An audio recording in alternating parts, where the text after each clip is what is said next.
और यहाँ पर बाबा साहब की जयंती बनाई जा रही है। 14 अप्रैल है, जनता में बहुत उत्साह है। देख रहे हैं। अब हम बात करते हैं कुछ। हाँ जी, अब बाबा साहब की जयंती बनाई जा रही है, तो अब आप बाबा साहब के बारे में क्या जानते हैं? हाँ जी, आप बताइए। देखिए, बाबा साहब हमारी ये भूल है कि केवल भारत देश के ही ये परिचित हैं, केवल भारत देश से इनका परिचय है, या भारत देश के ही लिए इन्होंने कुछ किया है। ये विश्व फेम के थोड़ी देर के बंद करा दो। बाबा साहब विश्व फेम की शख्सियत है। ये आज हम दिन पे दिन देख रहे हैं, एक चीज महसूस होती है कि बाबा साहब का जो मान सम्मान है वो दिन पे दिन बढ़ता जा रहा है। मैं महसूस कर रहा हूँ कि हमारे देश में अगर किसी महापुरुष का मान सम्मान बढ़ा है तो वो केवल बाबा साहब है। इसे कहते हैं कि कर्मों का फल, कि बाबा साहब ने वास्तव में कुछ ऐसे काम करे हैं जिन्हें सभी लोग स्वीकार कर रहे हैं। आप बाबा साहब के 5 काम बताइए। बाबा साहब के 5 के, उनके तो बहुत सारे काम है। 39 तो पीएचडी ही है उनकी। नहीं, समाज के लिए काम है। 5 काम। हाँ, समाज के लिए मैं काम बताता हूँ। समाज के लिए सबसे पहला काम तो उन्होंने जो विषमता थी भारत के अंदर, वो सबको बराबर लाने का काम किया, जो सामाजिक काम था, जो उन्होंने भारत के संविधान में डाला भी। और भारत के संविधान में जैसे हम मकान बनाने के लिए सीमेंट यूज करते हैं, तो बाबा साहब ने जो सीमेंट लिया भारत के संविधान को बनाने के लिए, वो था मानवता। अगर आप भारत के संविधान का अध्ययन करेंगे तो उसमें हर जगह आपको एक झलक दिखाई देगी मानवता की। पूरे व्याख्यान में शॉर्ट में बता दें 5 काम। हाँ, दूसरा काम है कि नारी के लिए जो मान सम्मान था, भारत के समाज में बड़ी दुर्दशा थी, नारी का मान सम्मान के लिए उन्होंने सबसे ज्यादा चिंतन किया और उसे चरित्रार्थ भी किया।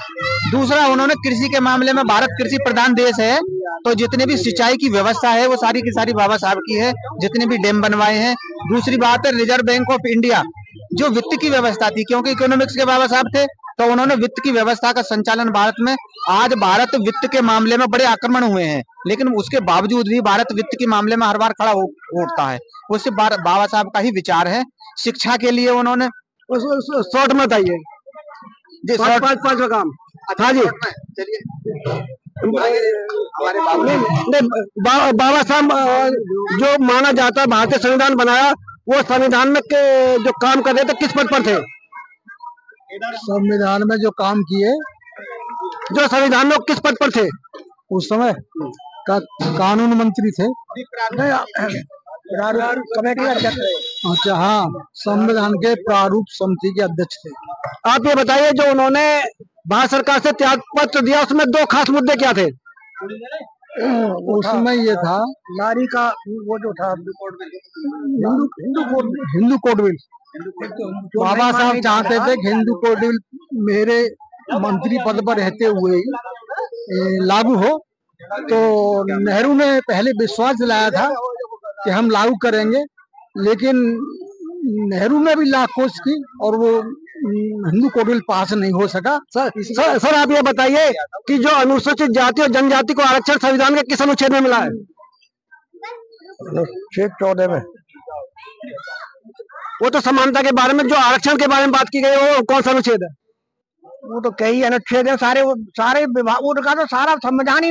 हम मास्टर जी से पूछेंगे कि कौन से अनुच्छेद के अंतर्गत अनुसूचित जाति और अनुसूचित जनजाति को आरक्षण की व्यवस्था की गई है?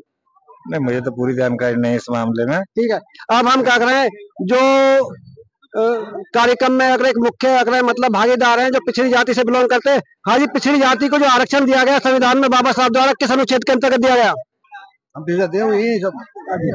हाँ, हम पढ़े लिखे जागरूक व्यक्ति से पूछेंगे। हाँ जी, बाबा साहब ने पिछड़ी जाति के लिए क्या किया?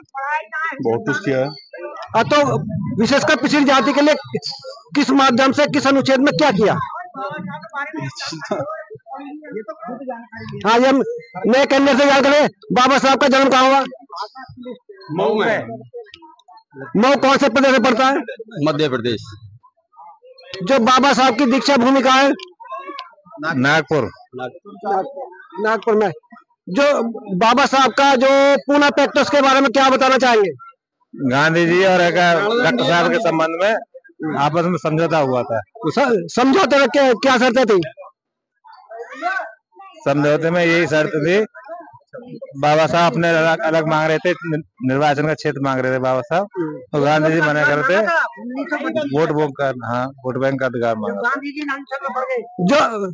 जो बाबा साहब को जो मेघना ये पूना पैक्ट की बात आई थी, और तो कौन से प्रधानमंत्री थे जिनकी घोषणा के बाद पूना पैक्ट की स्थिति आई? पंडित जवाहरलाल, यही थे पहले प्रधानमंत्री, पंडित जवाहरलाल नेहरू जी। नहीं, वो तो 1932 के आसपास की बात है। ब्रिटेन के प्रधानमंत्री कौन थे? वो तो इटली थे उस समय पे, मेरे हिसाब से तो।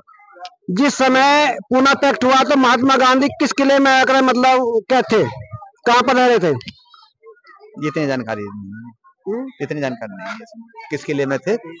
लेकिन हम जानना चाहेंगे बाबा साहब को जो भारत रत्न मिला उस समय प्रधानमंत्री कौन थे? विश्वनाथ प्रताप सिंह। तो हम यहाँ पहुंचे हैं और हमने जानकारी की कि बाबा साहब की जयंती जितने धूमधाम से बनाई गई है, तो जनता को जानकारी उससे ज्यादा करनी चाहिए। जानकारी ही अगर असली श्रद्धांजलि होगी। जब जनता को जानकारी होगी तो अपने अधिकारों के लिए लड़ सकेंगे और अपने अधिकारों को प्राप्त कर सकेंगे। बाबा साहब ने जितना सब समाज के लिए काम किया है वो बहुत ही बड़ा काम है, और जहाँ तक मातृशक्ति है उनको जो समाज में अधिकार नहीं थे उनको सबसे ज्यादा काम बाबा साहब के द्वारा किया गया। परंतु अगर भारतीय महिला बाबा साहब के प्रति उतना ज्ञान नहीं रख पाती जितना रहना चाहिए।